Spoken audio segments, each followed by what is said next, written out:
And welcome back to Visited by Voices Live.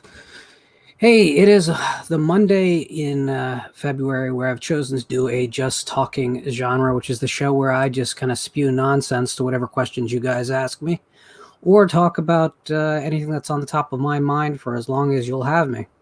Today we'll run about an hour, and we'll see if we can get as many of your questions in or your comments. Now, Davarin was in the chat an hour before showtime, so I feel like I have to lead with his question. He's guilting me into it with that kind of devotion. The question is, which decade would you say is better for the horror genre in general, the first or the second of the 21st century? I'd really be interested in your detailed assessment. Well, when you look at the previous century, the problem with it is that I experienced the second half of it, or really the last quarter of it, live, because I was alive. So, of course, I have some attachment to going to the movie theaters and seeing certain films as they actually came out. That's really powerful, and that's very difficult to get around, I feel. But by the same rate, I also grew up watching films from the 30s and 40s and 50s and 60s and 70s that were formative experiences. So it's really tough. I look at the previous century this way. It begins in 1931. The horror genre properly gets off of its training wheels with the dual release of Frankenstein and Dracula, and then there was no turning back. So I guess for that reason, it almost would seem like because we lost the first 30 years of the first half of the last century, because the film industry was not in a position to support horror properly, and there hadn't been those big breakthrough films, it becomes difficult for me to say that, just on the strength basically of the 1930s, I should give the whole half century to the first half of the decade, especially when you consider the strength of the 1970s and all the unbelievably groundbreaking works that came out there. Now, I will note that you didn't necessarily say films, right? I mean, you said genre in general. So if we throw fiction into it, it makes it even a little bit tougher for me, because then we do have the influence of the weird writers in the 20s and 30s. You have H.P. Lovecraft. You even as we get to the late 1940s, start to see horror come into its own as a field coming out of the Gothic tradition.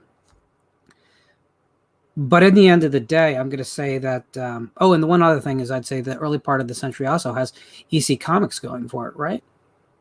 So at the end of the day, I think I have to, though, go with the last half of the century as the stronger of the two.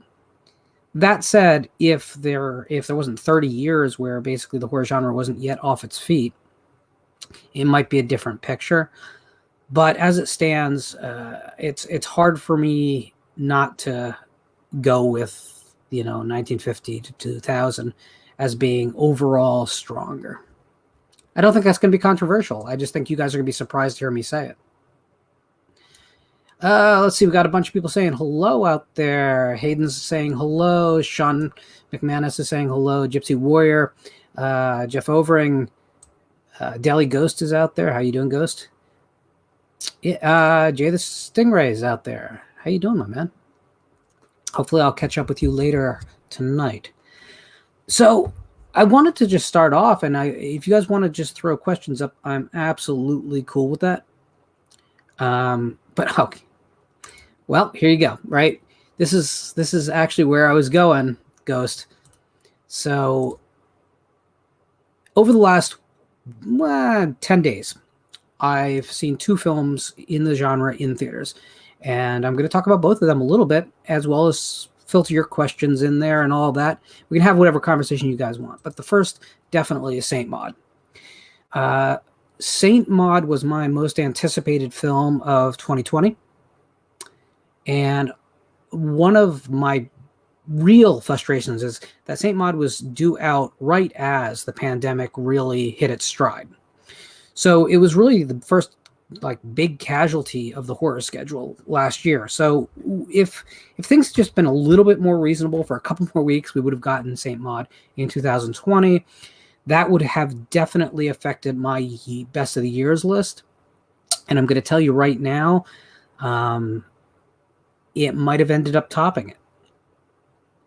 Saint Maud is going to be a divisive work in the community. I'm going to talk about this a little bit more on this week's episode of Region Free. But for now, let me say this. Saint Maud is the rare personal film experience that makes no compromises, but is literate, intelligent, character-driven, and has an ending that swings all the way through. For a lot of people, I'm seeing reviews of it saying, I found it boring, which I've also seen reviews of Hereditary and Lighthouse, and especially The Witch, that say that. And that's not my experience at all. I'm transfixed by a good slow burn. The film I'd actually compare Saint Maud to the most is Starry Eyes, which is a little bit different of an animal, but it has a similar sort of female-led, slow decay of humanity theme. There it's more obviously supernatural, as opposed to the question here is whether there's something supernatural occurring or if it's something strictly psychological. But I think that Saint Maud towed that line better than anything I've seen, maybe ever. I think the performances are unreal all the way around. Everyone is excellent. There's not very many characters. There's a party scene, so you could say that there's people in this movie, but when you get down to it, there are probably only 6 or 7 roles of any significance in the film, and only maybe 3 that really impact the story because the characters are who they are. The others kind of do things and they work the mechanics of the plot, but without just being caricatures or red shirts. That's the other thing about this movie that's really amazing, is it does so much with so little violence. And I'm a fan of violence in film, but I'm aware that violence can't sell a movie, right? It's just an element that should be a strong, cohesive element inside a film. And in a lot of films, it's not. A lot of films, there's just a lot of violence, and that doesn't save anything for me. Likewise, if you want a gory film, Saint Maud is probably not that movie. It has some really uncomfortable visuals in it that I think are a lot more effective than outright gore. And I also like the point of view the film takes, which is not, by the way, a religious message at all. On the surface, that's what it would seem to be, but it's not.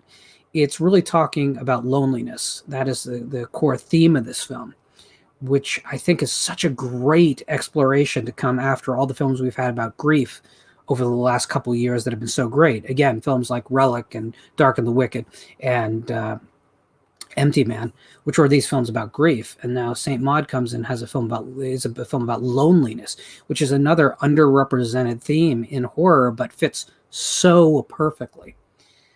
I would think if you are open to a film that moves at its own pace, that tells its own story on its own terms, and is extraordinarily sure-footed, you really can't go wrong with Saint Maud. All right. Chat is moving pretty fast. Let's see what everyone's saying out there. A lot of people saying hello to Mr. Hayden Cornelius.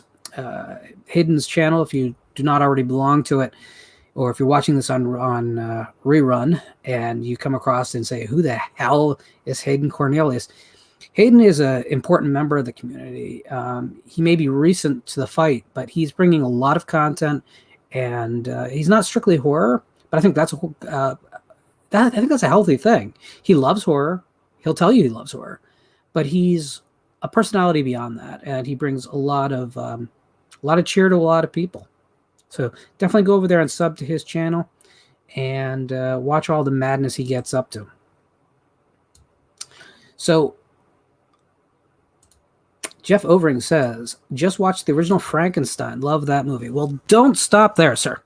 I love Frankenstein as well, but Bride of Frankenstein is such a superior film. Not just in the technical aspects, although that's That's a stark contrast. When you look and realize those films were only made 4 years apart, Bride of Frankenstein is just lusciously modern in its storytelling and its technology. There's all these wonderful swooping camera motions, and it's told like an adult fairy tale, which the first film is kind of like a play. It's very stagey in its own way, and I love that. But I do think that Bride is it is my favorite film of all time, but I think Bride is just such a great showcase of what could happen in just a few years with the same kind of enthusiasm. Sean, I have it on order, but my Saint Maud Blu-ray won't show up until probably, I don't know, I probably have 2 weeks before it shows up. I did go for the Zavi Steelbook only because it was the same price with the sale that's on today as the regular edition Region B disc. I do kind of like the regular edition's art more, but I just couldn't find the reason to buy the version that had, like, I don't know, less of an exclusivity in this case. They cost the same. Wasn't cheap. Don't care. I know an American copy will come out and it's going to end up in some Walmart bin for $6 and I'm going to kick myself. But it's the rare exception, whereas I'm not going to worry about what the movie costs.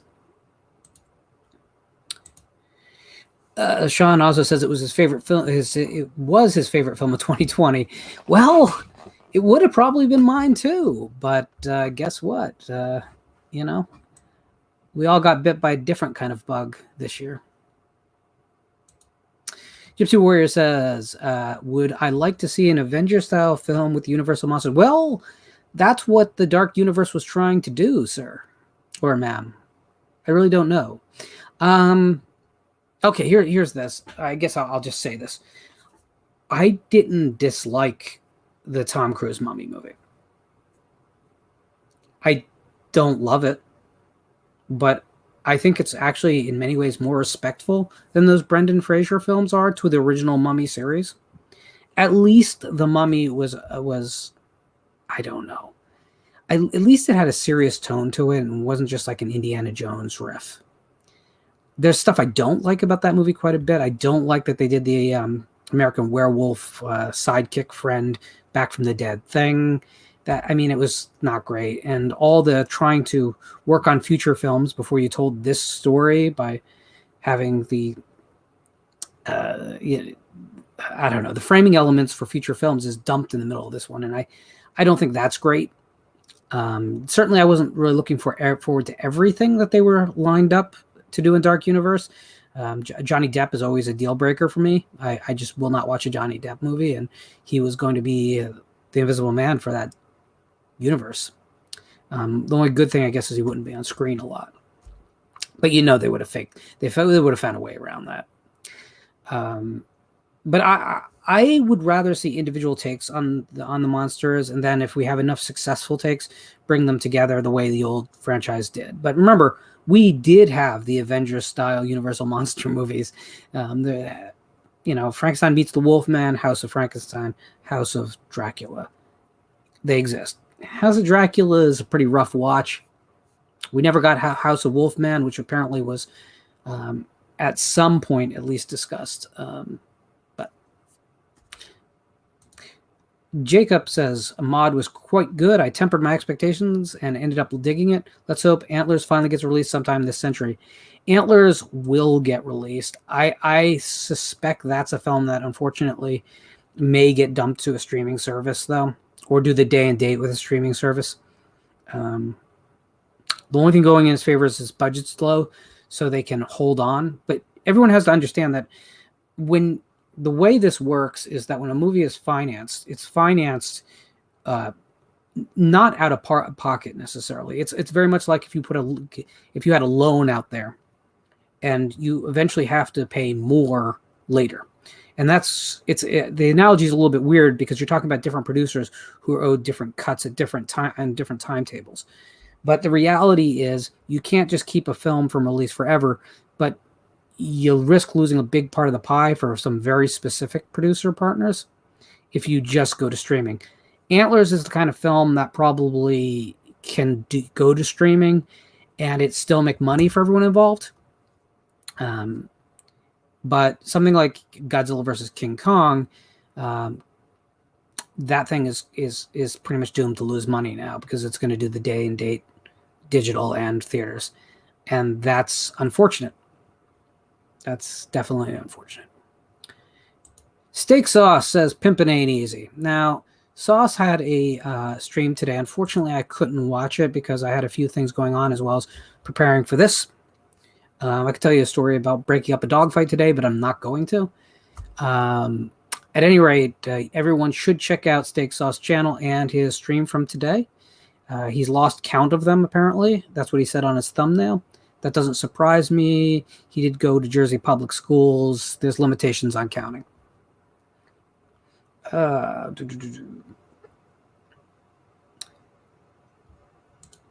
Jeff Overing says, let's see your Bride of Frankenstein tattoo, Lauren. I don't know if you can really make that out. I don't know how to turn to make it easier either. There we go. That was an easy one to answer. River asks, what is the best format to watch the original Psycho movie on? I'll tell you what, this might seem weird to you because the original Psycho is obviously a hugely influential film for me. I bought the Blu-ray, the uncut Blu-ray when it came out because I wanted to retire my old VHS bootleg that had that cut on it.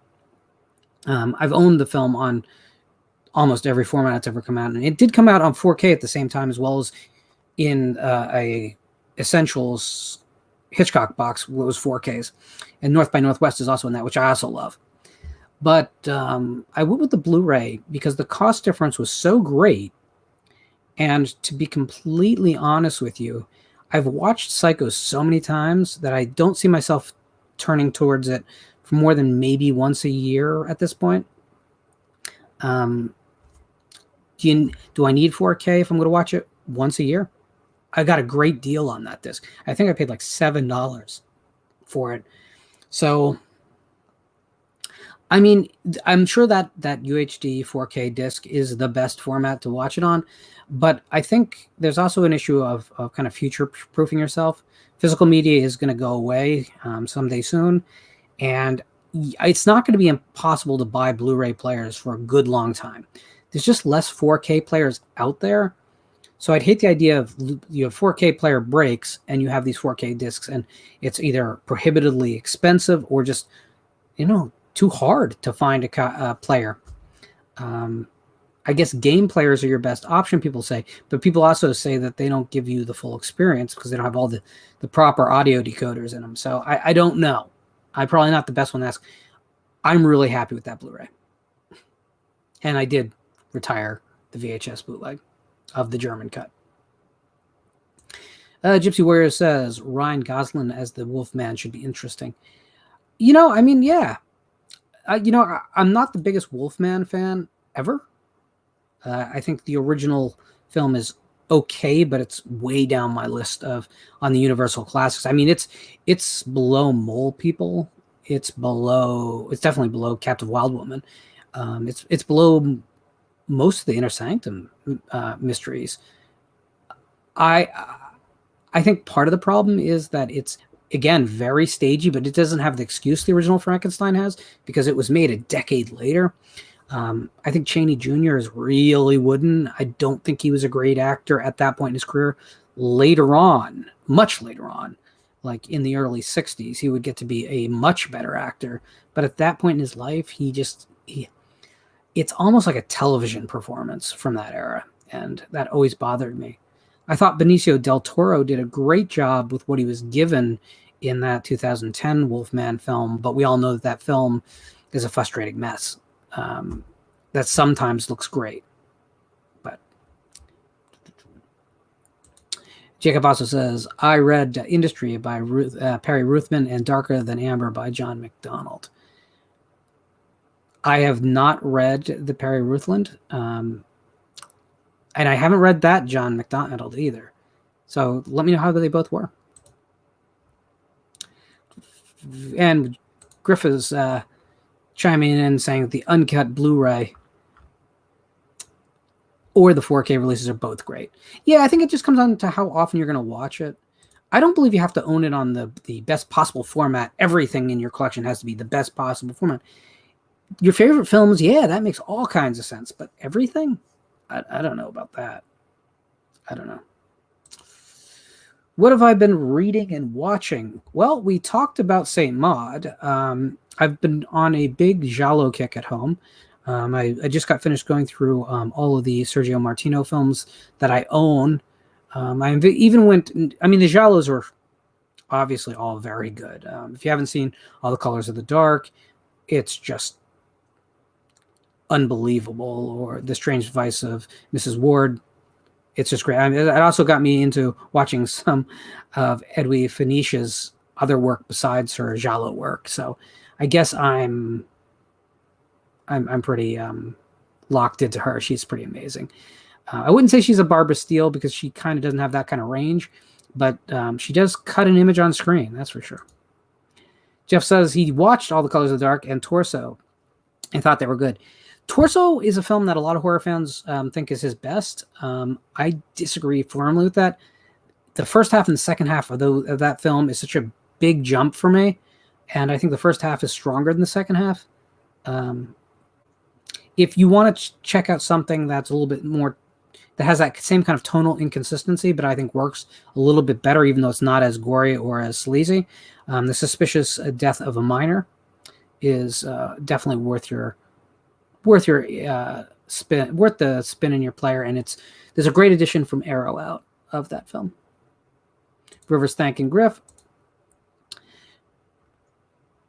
Davern says, Lauren, have you seen House of Frankenstein, the forgotten 1990s miniseries curiosity full of rubbery FX and dubious quality? I've not, and you're the second person in probably a month to mention it to me.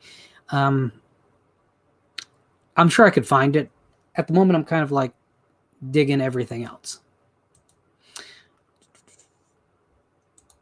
Davern says, thanks for answering my initial question, Lauren, but I think you misunderstood me. I was interested in your opinion on the first 2 decades of the current century. I did misunderstand you because I'm apparently illiterate. Wow, that's really tough. See, I actually think that since the turn of the century, we've actually gotten to be in a better place than we were right before it. I'm probably going to say the second decade, because on the strength of the A24 titles, the rise of the digital indies. Yeah, I probably would go 2010 to 2020 of the two. So that's answered. And Griffith's saying, I finished reading Nightlife and the Darkest Saints by Brian Hodge. I am moving on to Hodge's Prototype. I'll read his other Abyss book, Death Grip, later on this year. Prototype is the masterpiece of that entire era of horror fiction, in my opinion. I think it's one of the strongest things ever written in any genre. It is a masterpiece. It is an unbelievable experience that I've read many, many times. Just prepare yourself, because it's going to mess with you. It's going to affect your sleep patterns. It's going to change how you think about certain things forever. And I understand hype can be a negative thing. I'm not worried about you. You will have a strong reaction to that book. Death Grip. So Death Grip is, it's going to feel a lot more familiar than the rest of his work in that line, because it does have similarities to other things you may have seen or read. There's a faith healer aspect to that book. In fact, that's kind of what the book's about. But I like that book a lot, but don't stop with just Hodge's Abyss line. So many great novels come after that. His crime novels, and then his later stuff for Earthling Press. Really, just read everything you can get with his byline. You'll never be disappointed. And the short story collections are not to be slept on either, because there's 4 of them now, and he's a master of short fiction. Jacob says, the only thing more harrowing than breaking up a dog fight is breaking up a cat fight. Yeah, Yeah, no. Here's the brief side. I heard a commotion outside. Looked outside the window, and a guy was walking his dog. It wasn't a small dog, but it was, it wasn't a big dog either. I don't know dog breeds very well. I'm not a dog person, but there's two dogs that live down the street that are very large dogs, and I don't know what they are, but they're white, and they're not the same breed, but they're both big white dogs.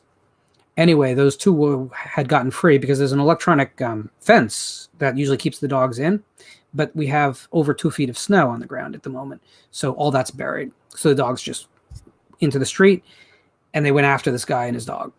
So I, still in my bathrobe with bare feet, ran outside, ran to the street, screamed at the one dog, and pointed back to its house. And it stopped cold, ran about halfway back, and stopped. The other dog was not giving up, and I had to grab its collar and pull it off. And I don't think it was actually attacking the smaller dog. I think it wanted to. I think they both wanted to play with the dog, but they're these big dogs, and dogs play rough. This littler dog was scared out of his mind, and its owner didn't know what to do because he was trying to push it away, but his own dog was kind of getting in between his legs, and he didn't want to let go of the leash, so he was kind of trying to shoulder these dogs around, but there's two of them.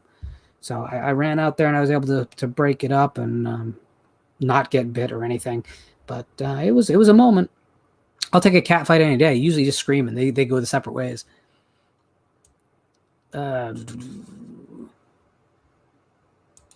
Jeff, I've not heard of Shock Value by Jason Zinnoman. Should I?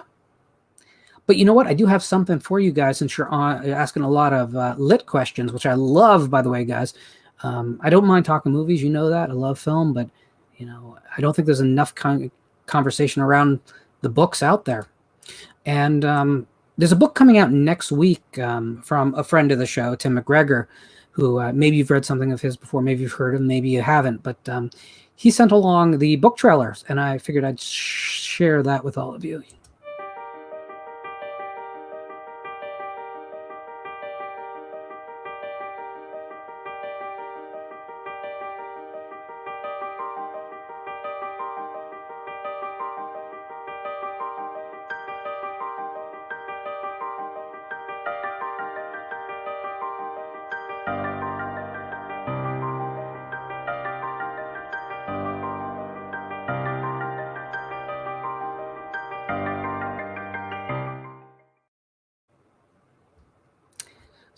So Heart Strange and Dreadful from Tim McGregor comes out on the 15th. So that's next week. I believe it's available through Amazon. I don't know if the Barnes & Nobles will physically stock it. That's a tough play for a lot of us right now. Get asked that question a lot. Why can't I just go to any Barnes & Noble and pick up a copy of your book? And I appreciate that you're looking. The problem is that bookstores are running a real close to the deficit line. They can't take a lot of chances, and they can't carry a lot of inventory. So they tend to go with the safe stuff. That's why if you walk over to Barnes & Noble's newly refounded horror section, you mostly see Stephen King, which I think is a real shame. But until more people start reading again, I think that's what we're going to be looking at in brick and mortar, except for some specialty stores out there like Dark Delicacies in LA, which I do recommend. If you ever find yourself vacationing in LA, please go visit Del Hallison's store, as long as it survives the pandemic, because he is a guy who has supported all kinds of small writers, including myself. Now, Jacob says Edwy Finich had a somewhat narrow range, but she was never cast outside of it. She played right to her strengths, as opposed to being miscast the way a lot of actors are these days. That's true. That's very true. And if you watch, for instance, Strip Nude for Your Lover, which is a giallo she was in, it's an extremely sleazy film, and her role is in the beginning of that film. It's kind of small, and then it grows. And I think she's really, really, really the highlight of that movie. So not only maybe they cast her to her strengths, but they also leaned into her strengths to make the movies better. The other one is Martino's adaptation of The Black Cat. Your heart is a. I always get the title of this wrong. Your heart is a lot. No, it's Someone in the chat get me the exact title, but it's your heart is a locked door and only your vice is a locked door and only I have the key. I think I'm getting close there. But if you watch that, she actually gets to play something a little bit different than she normally does. And she's really manipulative and kind of low level evil and delicious still, right? Griff is saying, "Don't worry." Also picked up Wild Horses from Hodge. Yeah. That's I like that. That's my favorite of the two crime novels. But you really can't go wrong. Hey, Jamie, how are you? Davern says, 2010s sure have plenty of quality so-called post-horror genre films that are chock full of clever ideas and brilliant, almost timeless relevance. I think it's just that we're getting a certain amount of relevance and literary quality in some of these films, and there seems to be a market for the first time. I think in the past we've had those movies, something like Ghost Story, obviously based on the Straub novel, but it's been hit or miss, and now there seems to be a niche being filled by literate horror films, and I think that's a really positive thing looking forward. Hey Tim, we're doing a lot more of that on this channel these days, it seems, and it makes me a very happy man. Now, Davern also says, on the other hand, I do miss some plain, straightforward, down and dirty horror flicks from the 2000s whose visual impact left nothing to be desired. Yeah, I think there's room for both, and I think we still get those. I haven't seen the Wrong Turn remake yet, but I hear that that's what that is. I hear that they reinvented it as less of a mutant hillbilly thing and more of a backwoods cult thing. And I think that might be... I could be down for that. I don't think we have to just do one thing in the genre, and I'll never be a cheerleader for just making a film because there's a market for that film, even if it is, say, intelligent horror films. It's, to me, if you're making those films not because you have a genuinely not because you're genuinely passionate about an idea, but because there's a market for it, that's going to get stale. And that's what I actually had thought when The Lodge was announced. And people started saying, yeah, it's kind of like Hammer's version of A24 films. I said, oh, is that going to come off as kind of like a cheap facsimile? Is that what that's going to come off as? And it didn't. To its credit, it's one of the greatest films of last year. But I think they're at a certain point that may start to occur. It's just natural whenever something's successful for long enough. So that kind of literate horror movie may eventually be a cycle that burns through. I hope it doesn't burn out, but it might burn through. Jeff Woods, welcome Jeff, says, are you a fan of Ken Russell and do you think we'll ever see a Blu-ray for The Devils? We will doubtlessly see a Blu-ray for The Devils as long as physical media lasts long enough for it to happen. We will never see an uncut copy of The Devils, because that's the follow-up question, right? Now, mind you, I think we will get that director's cut that doesn't have the Rape of Christ sequence in it. But the full film, as originally intended, is just not likely to ever be on the radar, unfortunately. To answer your question about Ken Russell, I think Ken Russell was one of those guys that produced some incredible work. I love Gothic. I love horror. But then when the money went away, like a lot of people, he's not really a horror director, but he actually followed the trajectory of a lot of our favorite horror directors from the 70s and 80s, which is when the money started getting rough, the work's quality declined.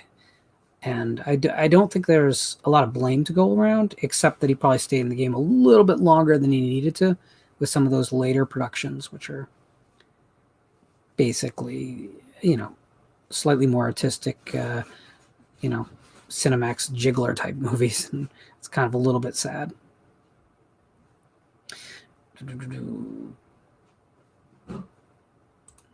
Griffin says, I also finally watched The Sea Inside. Love that film. The Sea Inside. I don't think I've seen that. I saw Sea Fever, and I love that. But that seems to be a different film. I'm going to need to fix that. Jacob says, Vice is a locked room, sets Finesse up to be a sexually liberated, fun, lively character, and ends up revealing her to be a complete sociopath. It's a great reveal, one of her best roles. Yeah, and the funny thing is, you are because everyone is kind of a scumbag in that film, you are completely rooting for her because she's so much different than all the other characters and so much more alive. And certainly while she kind of suffers from that kind of liberation ideals of that era, we don't look back at that quite the way they would have watched it contemporarily, right? But when that turn happens, it's funny because I don't think you end up disliking her even after you realize what she is, because she's still the most magnetic thing on screen. So it's one of those cases we kind of end up loving one of the villains because there's no shortage of villains. I feel that way about those later Saw films that everyone rags on when it's just about a bunch of psychotics trying to one up each other. I kind of love that dynamic of, pick your evil and root for it. Jeff Wood says, I also like Lair of the White Worm. I do as well. Obviously very different than the Stoker story it's based on. I think it doesn't play quite as well as, say, something like Gothic does. I think Gothic is kind of a timeless movie, whereas Lair of the White Worm really feels like the period it was made in, which isn't, listen, that's true of 99% of the films out there. If I start picking at the scabs, everything's going to fall apart, right? On most films. So, but I do like that film quite a bit. Wish those dodgy optical effects at the end weren't there. Definitely do. I think dodgy optical effects in the 80s were what dodgy CGI is today. Davern says, Lauren, as a Twin Peaks fan, were you excited for the contents of David Lynch's announcement of the previous week? Were you disappointed that it amounted to nothing? I didn't really expect it to be anything. I think Lynch is one of those guys who we assume is one of us and how we think. And I don't think that's true. He'll do what he wants when he wants. Do I think we'll eventually get more Peaks? Yeah, I think we will. Remember, he doesn't own Twin Peaks. It's not his to do whatever he wants at the drop of a hat. I mean, listen, the current right holders would never say no to him doing more. But the truth is, he has to want to do it, and I think we all want him to want to do it. And that may or may not be true. It took him 27 years to come around and decide he wanted to do more last time. I don't know. If we get more Peaks, that's awesome. I'm pretty happy with where it is. I did like season 3 a lot. I don't think it's perfect. I think it would have been better at 9 episodes than its length currently is, but it did a lot of things I really like a lot. So I don't know. Oh, this is an easy one, Gypsy. I am not a fan of Hand That Rocks the Cradle or any of those 90s psychological thrillers that all amounted to the evil fill in the blank, best friend, roommate, teacher, Boy Scout leader. That whole movement just annoyed the hell out of me. I never liked any of those characters. And they were a style over substance, the way that the Scream sequels are style over substance. And that always annoyed me. They always kind of felt like I was watching a Gap commercial that happened to be about someone who was goofy. I will tell you that movie in particular. Nah, I won't tell that story. I'll save it for another day. Jeff Overing says, I also watched Black Sabbath and thought it was great.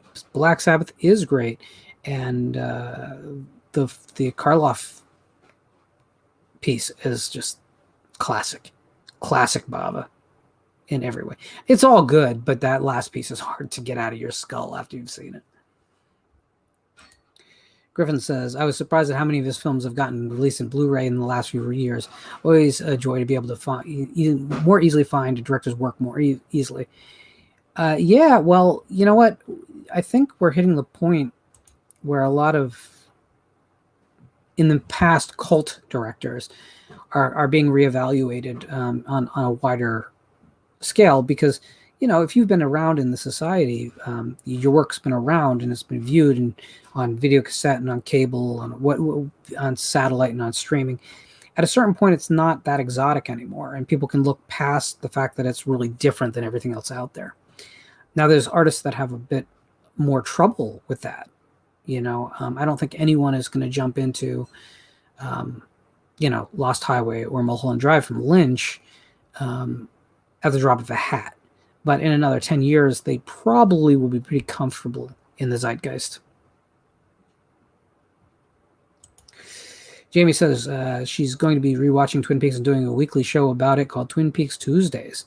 I hope you'll be able to check it out. No problem with the shameless plug. It's all about a community.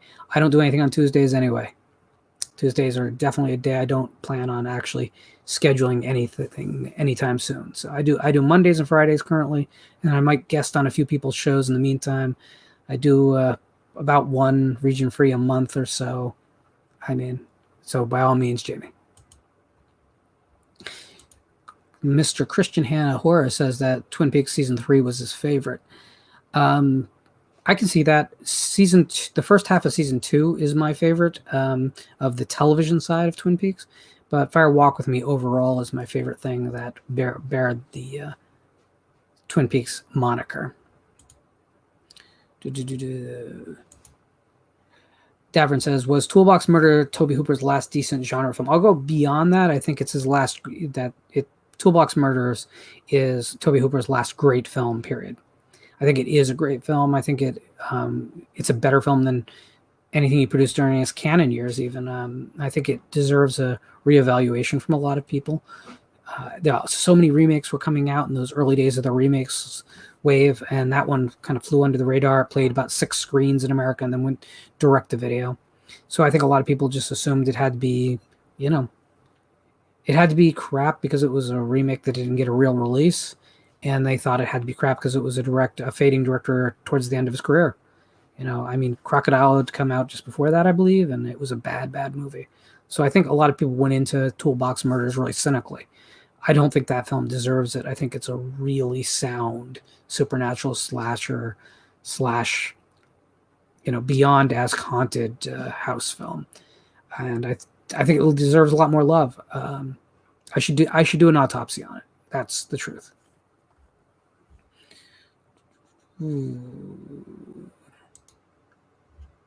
I did, Gypsy. I did tell it. Oh, you mean The Hand That Rocks the Cradle story? So, okay. So I went to go see this movie, not alone, but I was there because of the other person, and it annoyed me because I could see every plot beat a mile away. It was so much a programmer to me. It was just so color by numbers, and there was nothing abstract in the movie. And if you know anything about my philosophy of film, it's like what makes film interesting is the things that don't fit properly. Because film is kind of this wild medium, right? You can't control the frame. Kubrick apparently could control the frame, but no one else can. And because you can't control the frame, it's all those weird things that were accidents that make film for me. And when you have something that's just such a obvious recycled plot with the same dynamics, characters that were introduced to serve a very mechanical plot purpose, oh my God, it's... Let me give you an exact example, like the Friday 13th series, which everyone knows my feelings very well on. Those films work because of the low budget and the fact that they didn't have money to do anything. Right? If they'd had money to make like traditionally good films, those movies wouldn't work at all. It's the uncontrolled nature of it. It's the fact that it seems fast and loose and out of control. It's got that exploitation heart, Jess Graham says he likes The Hand That Rocks the Cradle. Well, I respect your opinion, sir. You're just wrong. Jay says season 3 just asked so many questions with no resolution. Oh, you know what else did though, Jay? Fire Walk with Me and season 2 and season 1.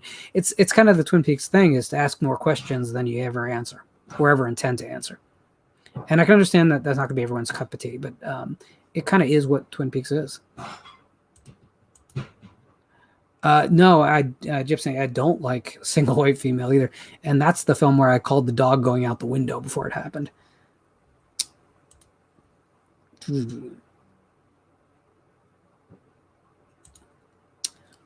I have to admit, oh, Griff, this is a question for Jacob, but I'll answer it. I've never seen Peckinpah's The Getaway, actually. No problem, Gypsy. Oh, here to serve. I'm going to take a break from your comments for a second, but do not stop asking questions. I just want to address something else that I think deserves to be addressed, and that is Zombie Ready. So Zombie Ready is in theaters right now. It is an Indian film, an Indian zombie comedy, dramedy, really. And it is from the south central part of the country that speaks Telugu.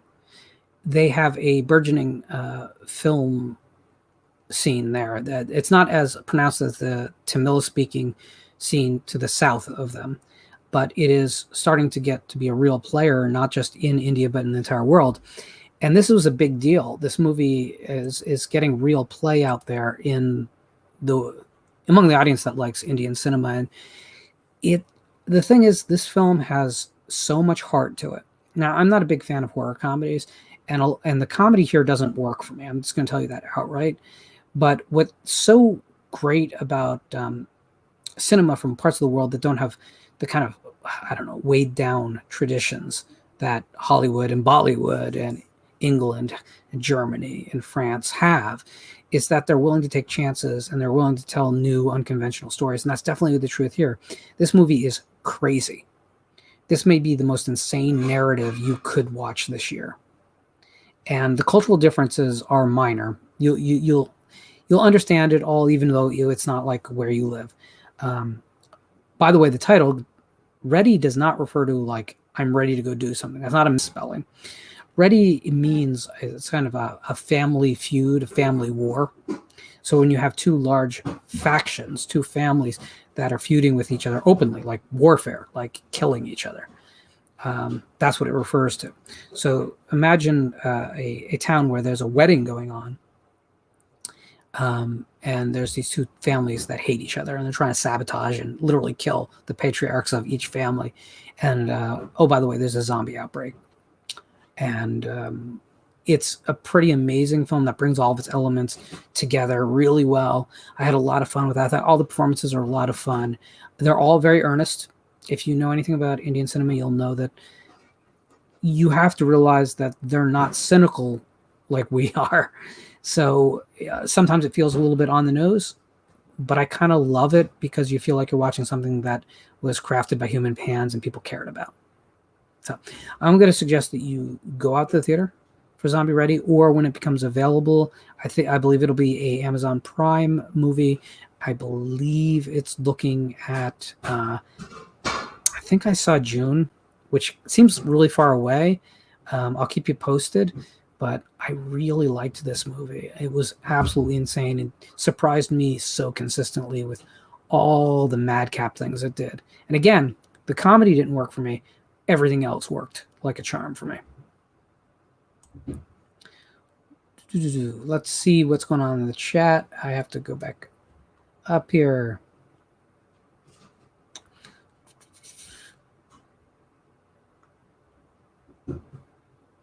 A lot of talk about Twin Peaks.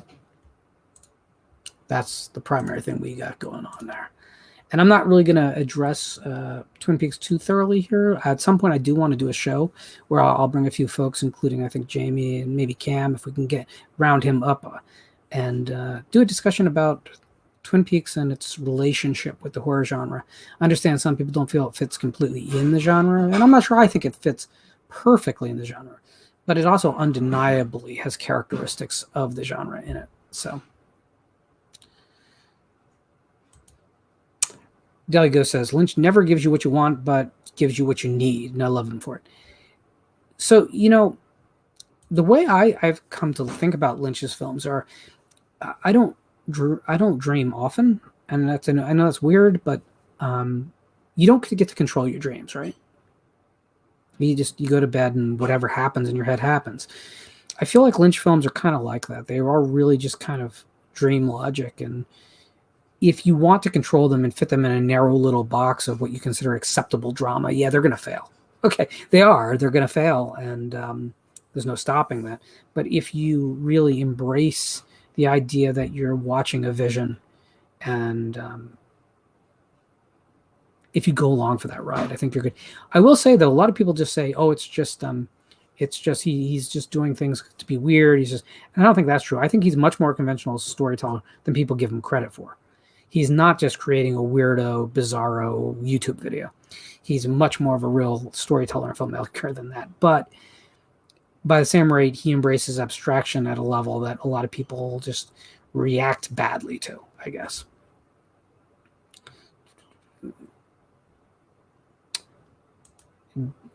Dan is saying he wants to see Zombie Ready so bad. I really recommend it, sir.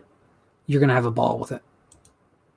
It's about as far as you can get from Saint Maud, by the way. But it's very possible to love both sides of the genre. In fact, I think we have to.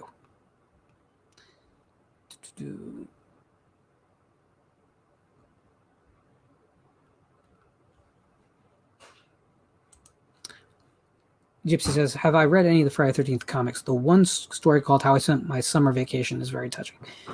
I've read some of them.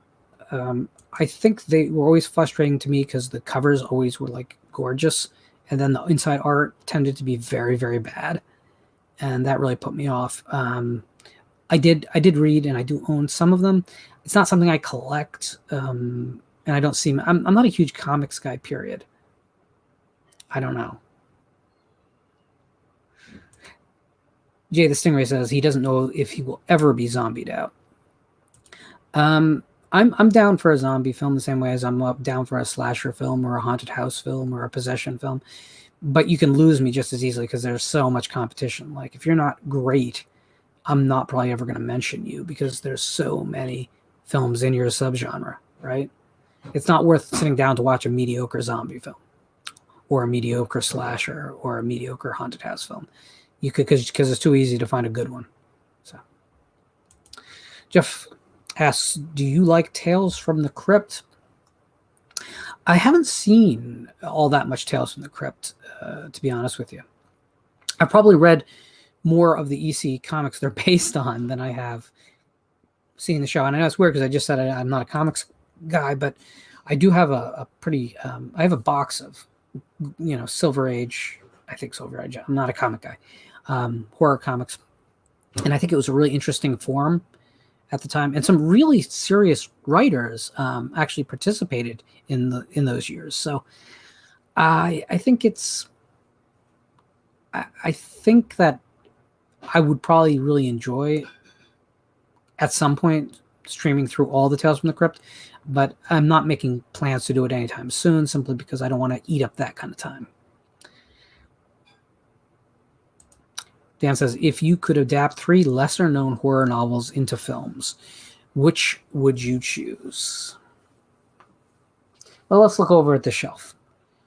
I'm not sure what you mean by lesser known, because I feel like, unfortunately, horror fiction is lesser known. All of it's lesser known if it's not Stephen King or William Peter Blatty to the masses, right? But I'd say, well, I would love to see David Cronenberg attack Kathy Koja's Cypher. I would love. See, I think this is going to happen, though. Here's the problem. I would love to see someone like, any A24 guys. Or no, how about, there you go, Rose Glass, the director of Saint Maud, doing Mexican Gothic, the Silvia Moreno Garcia novel. Or, and in my wildest dreams. Okay. Because it obviously cannot happen, but a younger Sean Cunningham attacking Brian Hodges' Prototype, which might seem a little weird to people if you've only ever watched Friday the 13th, but he was capable, Cunningham was capable of darkness, like imbuing films with real darkness and real danger, and you'd need that for Prototype. So it'd be a very different work for him, but I think it would be fascinating. Let's see.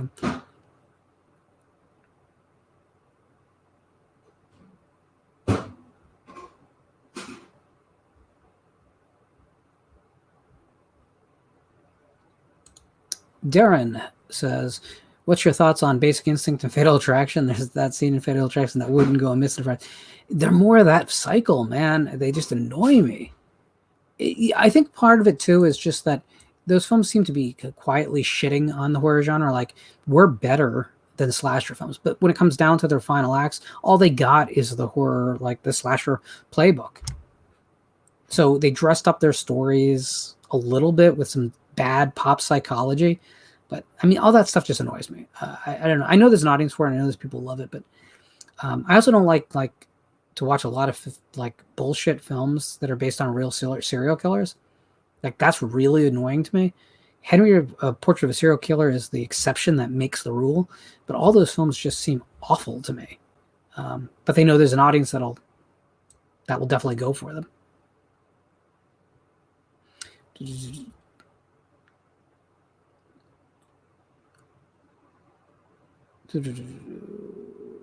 Some discussions on Cube. Hey, I like Cube a lot. Is that true, Dan? Mexican Gothic is going to be a Hulu original? They're gonna lose subscribers, man. That audience ain't ready for that. There's no way.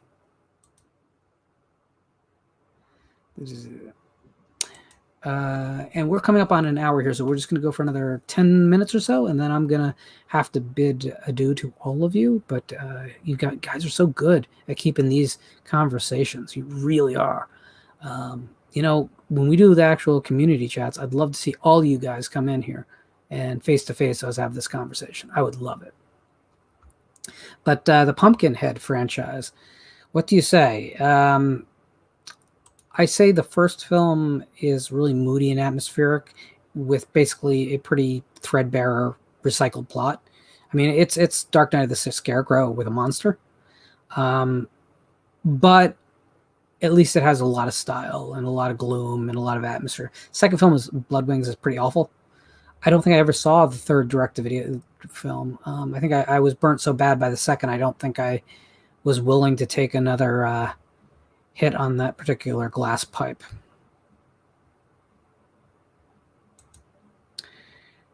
Either Lauren has gremlins or his cats are on. Why does it have to be one or the other, Jamie? It can't be both.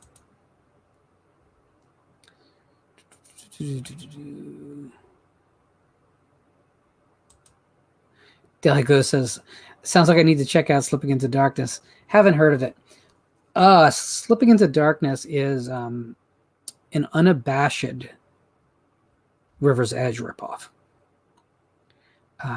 But I think I love it more, even though I love River's Edge. I mean, I love River's Edge. I think it's Crispin Glover's best performance in anything. But Slipping into Darkness is just a weird-ass movie that goes so much further into kind of like dark Americana and just where everyone was at in 1988. That poster, I know you can't see it very clearly, but you Google it. That poster has like 7 spoilers on it, and that doesn't hurt your enjoyment of the film at all, because when things happen, you're still in disbelief that the movie did stuff. It's a weird ass film. It's one of my favorites. I said it before, but I was on a stream. Jay and I were just talking, but on video chat, and I had suggested it to him, and then I went to see its availability out there, and the poster came out as the first eBay auction for $10, and I was like, nope, done. And you may remember that Jason X was in that space, so that's how much I feel about Slipping into Darkness.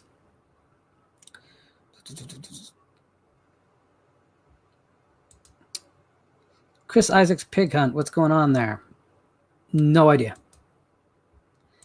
Jacob asks, have you checked out Possessor yet? I promise I'm going to. I promise. Jeff says he fucking loves River's Edge. Keanu, Crispin, Hopper, the whole cast. It's a great film. But if you want to see the cheap-ass, more insane version, Slipping into Darkness.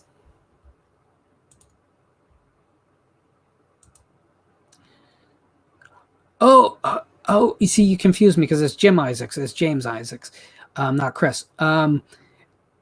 I've always seen the cover there, and didn't Todd Farmer partially write that thing too? But I haven't seen it. I haven't heard good things, honestly. But my understanding is it's kind of sort of, if you kind of squint, it's The Hunt, just kind of what 12 years earlier.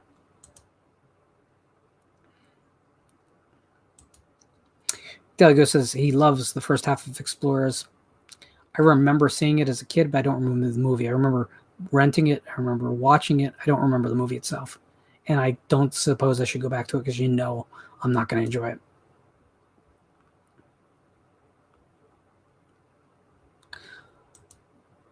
it. Cam says, Lesbian Vampire Trilogy is now fully purchased. To be clear, the Karnstein trilogy is not a full-fledged lesbian vampire trilogy. There is lesbianism in every one of those films, but it might be a little softer than you think. But Twins of Evil is my favorite Hammer film. It's under my top 25, but it's in my top 30, I believe. But every time I watch it, it wants to creep up higher. So we'll see what happens. But I love that movie. And Dan saying all three are excellent films. I would argue that Lust for a Vampire probably isn't excellent, but I do like it. Vampire Lovers, the first one, is awesome. And it ends so strong with Twins of Evil that, to me, the Karnstein trilogy is the best thing that Hammer ever did. And it's funny because Hammer proper didn't do it. They hired people to make those movies. Hayden says, did someone say lesbian? Yes. Sounds like you are a candidate for the Karnstein trilogy, sir. You must have that.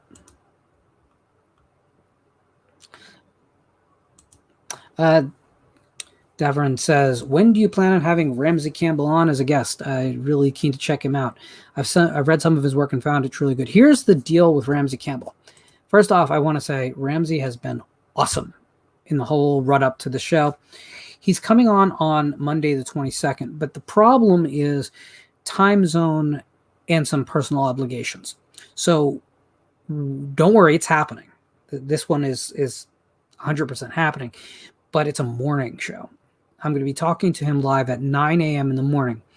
So if you want to interact with Ramsey, you're going to need to set your alarm clock, call out of work, or switch your schedule or something. Sorry about that, but the other option is kind of like just to record it and premiere it at our regular time, and you still wouldn't be able to interact with them. So I'm just thinking we go live, we have the talk, you guys enjoy it later, and if it goes well, who knows, maybe he'll come back a second time, and you guys can send me questions in advance. I wouldn't, even if that's the case, if you have questions you want him to answer, throw them at me on Twitter, throw them at me at my email account, which is visitedbyvoices@gmail.com. And, I'll try and get all of them through. I won't lie to you. This is kind of a dream come true situation. I have a lot I want to talk to them about, but if you have good questions, yeah, throw them out there. I'll try to get them.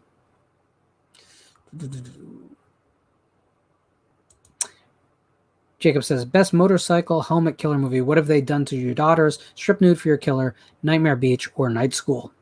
He left out Nail Gun Massacre on purpose. What have they done to your daughters has that chase scene, right? Done, right? Yeah. Although I just, it's a sequel to What Have They Done to Solange? What Have You Done to Solange? And which is actually Mr. Stingray's favorite giallo. And I just rewatched those both very recently, like maybe a couple weeks ago. And I found myself liking Daughters more than Solange, which is kind of a little shocking to me because that's not how I've always thought about him.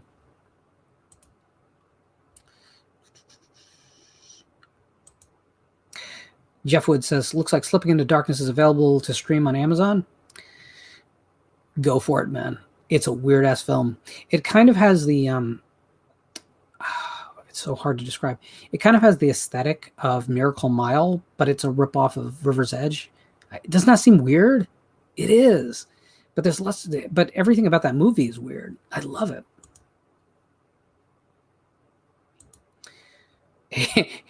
Dan says Hayden is the first to die in all of those movies. Well, I don't think he'd argue with you. And Deli Ghost wants Hayden to write a pole vaulting slasher. So here's something you'd never thought you'd hear me admit. As much as he likes pole vaulting, I love women's curling. I'll let that sink in for a second.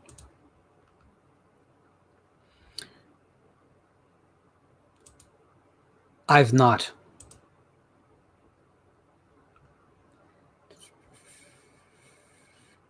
All right, guys.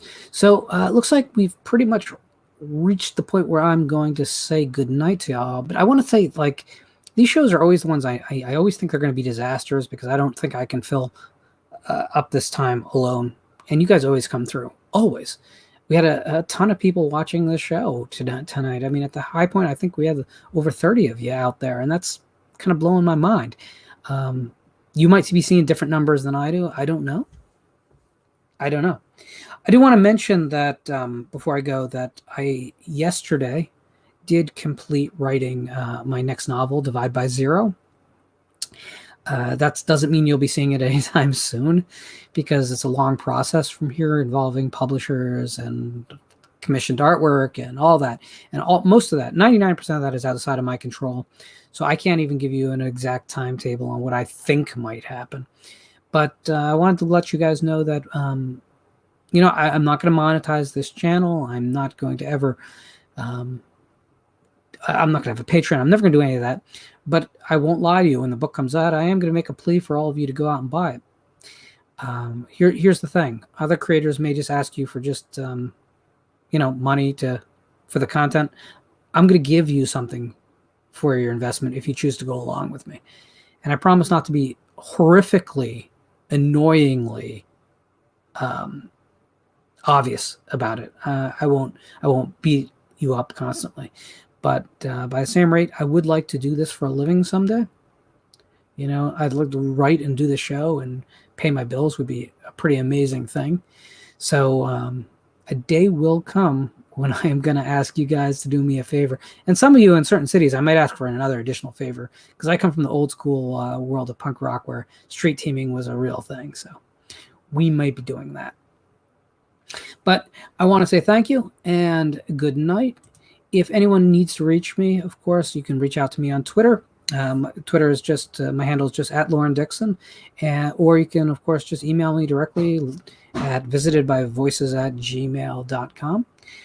Thank you all, and I'll talk to you soon.